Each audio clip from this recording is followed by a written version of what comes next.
Assalamualaikum warahmatullahi wabarakatuh. Halo semuanya, perkenalkan aku Anasya. Perkenalkan gue Azrafa. Dan welcome to Beraksi. Berita akhir seputar Islami.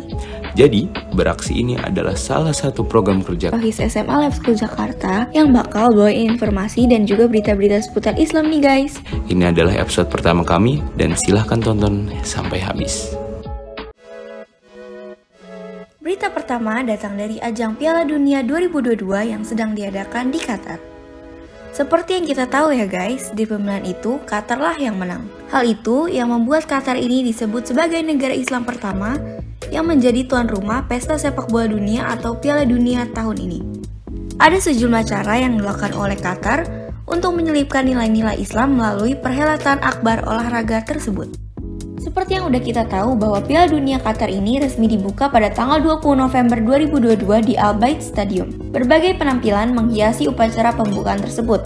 Salah satunya adalah lantunan potongan ayat suci Al-Quran. Morgan Freeman ditunjuk sebagai narator bersama Ghanim Muftah dan saling berkisah tentang kemanusiaan dan persatuan. Ketika berbicara soal kemanusiaan, Ghanim lantas melantunkan potongan ayat suci Al-Quran. Nah, buat yang belum tahu siapa itu Ghanim Muftah, Ghanim Muftah adalah seorang difabel sekaligus duta Piala Dunia Qatar 2022. Ghanim lahir dalam kondisi yang tidak biasa seperti bayi pada umumnya. Kendati begitu, kondisi tersebut tidak menghambat hidupnya. Ia justru tumbuh besar menjadi sosok yang luar biasa dan sosok yang menginspirasi dunia.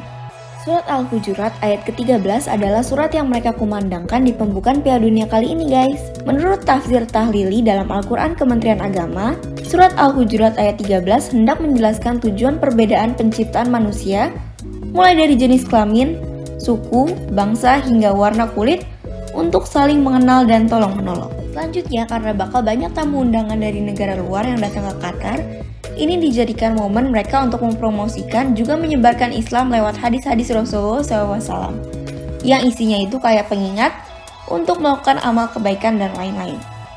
Nah, mereka itu menyampaikan hadis ini melalui mural-mural yang dipasang di sejumlah titik strategis di Doha. Terus ya guys, selain mural, jadi di Doha itu ada beberapa hotel yang dipasang barcode di kamar pengunjungnya. Barcode tersebut ditujukan sebagai media untuk memperkenalkan Islam yang ditampilkan dalam banyak bahasa. Seperti yang kita tahu, Qatar ini kan negara Islam. Jadi mereka juga melarang aksi menenggak alkohol di semua stadion Piala Dunia Qatar.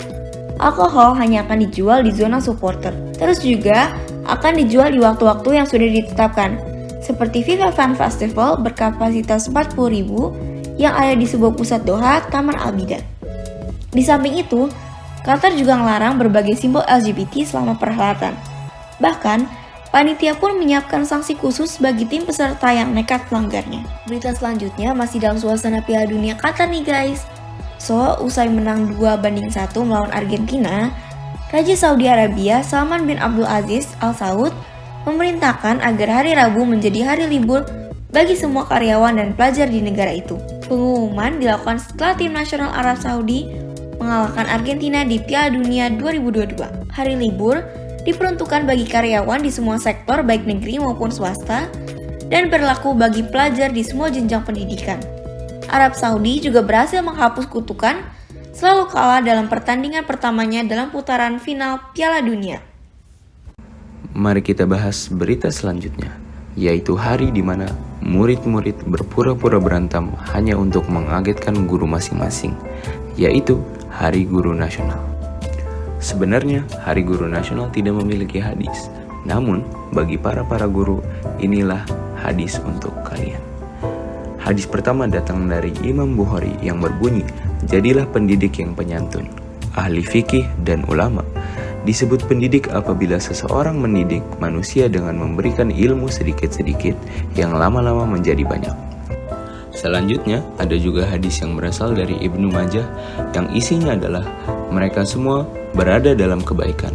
Kelompok pertama membaca Al-Quran dan berdoa kepada Allah. Jika Allah berkehendak, Dia akan memberi apa yang diminta mereka.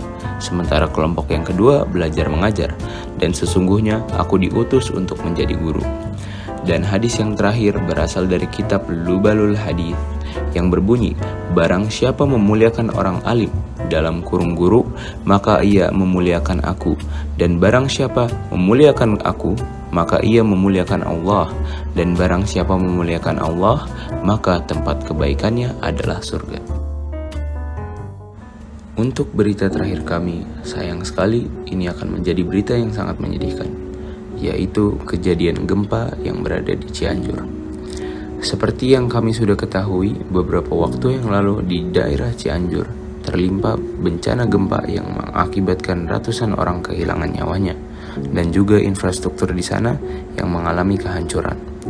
Kami turut berduka cita atas bencana Cianjur kemarin dan semoga keluarga yang mengalami bencana tersebut diberikan kesabaran oleh Yang Maha Kuasa. Amin ya rabbal alamin. Kepedulian terhadap korban bencana di Cianjur datang dari berbagai daerah, termasuk dari luar negeri, yang salah satunya datang dari Gaza, Palestina. Sekitar 1.500 warga Palestina melakukan sholat gaib di Masjid Istiqlal Indonesia untuk para korban gempa bumi Cianjur. Seorang pria, salah satu jamaah sholat gaib, menyampaikan rasa duka cita atas musibah yang menimpa warga Indonesia. Ia mengaku merasa kesedihan yang dialami oleh warga Indonesia. Itulah berita seputar Islam yang kita dapat beberapa waktu lalu. Terima kasih telah menonton episode pertama Beraksi. Jangan lupa buat subscribe YouTube channel kita ya guys. Ditunggu episode beraksi selanjutnya. Wassalamualaikum warahmatullahi wabarakatuh.